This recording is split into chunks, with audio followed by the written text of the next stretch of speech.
मुझे लगा कि ये मुफ्ती और मौलाना वही होंगे जो न्यूज चैनल डिबेट पे आते हैं, पर ये तो बड़े ही इंटेलेक्चुअल निकले।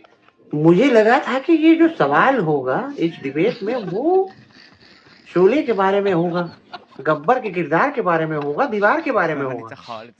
तो मुफ्ती साहब ने तो आउट ऑफ सिलेबस सवाल पूछ लिया। कंटिंजेंसी के बारे में उन्हें पूछा, मुझे तो मतलब ही नहीं पता।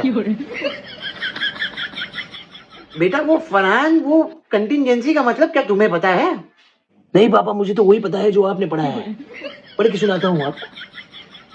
मेरी लॉन्ड्री का एक बिल, एक आधी पढ़ी नॉवेल, एक लड़की का फोन नंबर, मेरे काम का वो पेपर, नाना हा हा है नाना।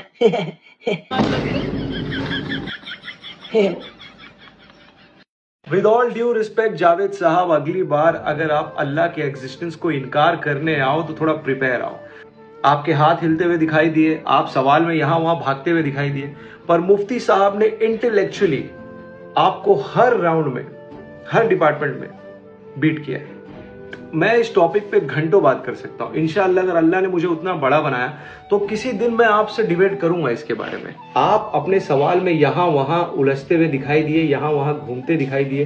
टॉपिक था डज गॉड एग्जिस्ट और आप रिलीजन पे आ गए थे, पर मुफ्ती साहब ने आपको बहुत इंटेलेक्चुअली और बहुत ही पोलाइटली हर डिपार्टमेंट में बीट किया है। आपने जितने सवाल पूछे मुफ्ती साहब के पास सारे जवाब थे, पर मुफ्ती साहब के एक सवाल का आपके पास जवाब नहीं था। मुफ्ती साहब के किसी भी सवाल का आपके पास जवाब नहीं था।